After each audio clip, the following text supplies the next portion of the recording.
Hey everybody, so I'm here today to talk about Avatar, The Way of Water. This is the very highly anticipated sequel from 2009's Avatar, and once again we have James Cameron, who returns as writer, producer, director, editor, like everything on this movie.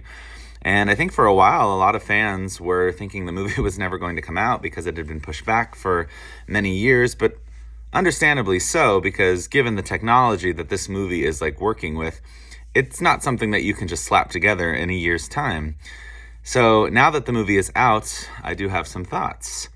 I think, and I'll just be honest with everybody, the first Avatar movie, and I want to be very clear, I think on a technical level and the achievement, I thought it was beautifully done. I thought they did a wonderful job with the world of Pandora and really just kind of taking a story that maybe we've seen in other movies, specifically like a cartoon, and kind of just giving it something bigger and larger. And I thought it was wonderfully done. However, I was not like the biggest fan of the first Avatar movie, which might be I might be in the minority there, as Avatar is beloved by many, and if you're not already aware, it is the highest grossing movie of all time.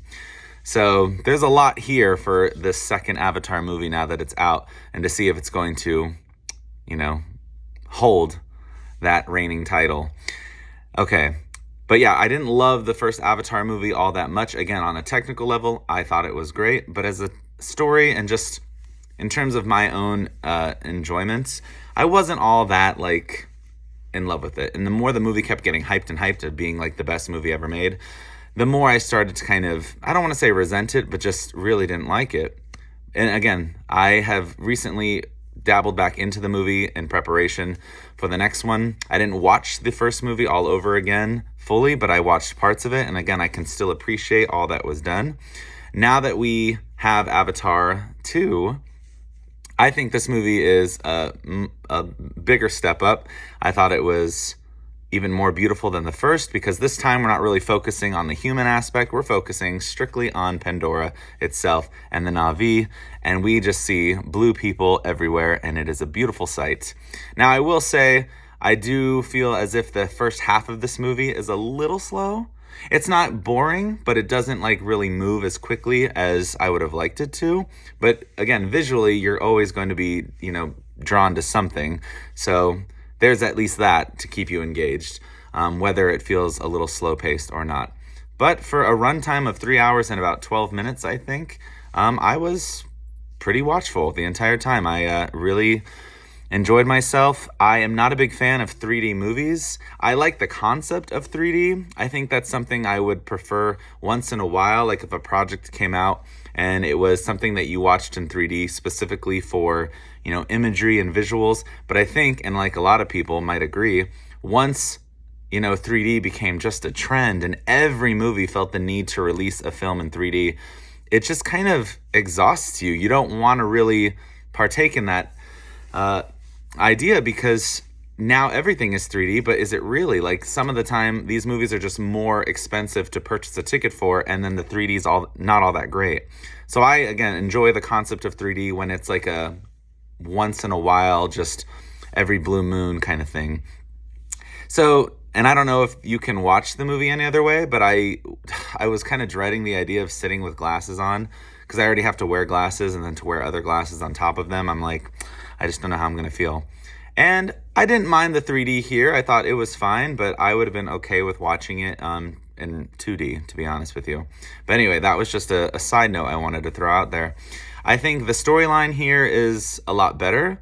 Again, I enjoyed it much more than I did the first one, and that's probably because we get just so much color. There's a lot of visual here to take in, and it is remarkable. Like the first movie, like I gave it credit for, it excels wonderfully on a technical achievement. And you just think, with all the motion capture that had to go in for the preparation and the years the actors have been working on this movie, and then to see what they do with that in terms of editing and just putting the avatars on them, you're just kind of like, wow. I don't know how and as a director, aspiring myself, I would never know how to put a movie like this together. So I am very much in awe of the work that went into it. I will give it that. I will say that after the movie was over, like I was like, okay, that was good. I really enjoyed myself. Again, much more than the first. And knowing that there are supposed to be 5 Avatar movies, I just don't think it's necessary. Now, again, I could have a change of heart later. But as of right now, after having now sat through 2 of these, I'm thinking, well, what else can they really do with this world that will keep us engaged 5 movies in?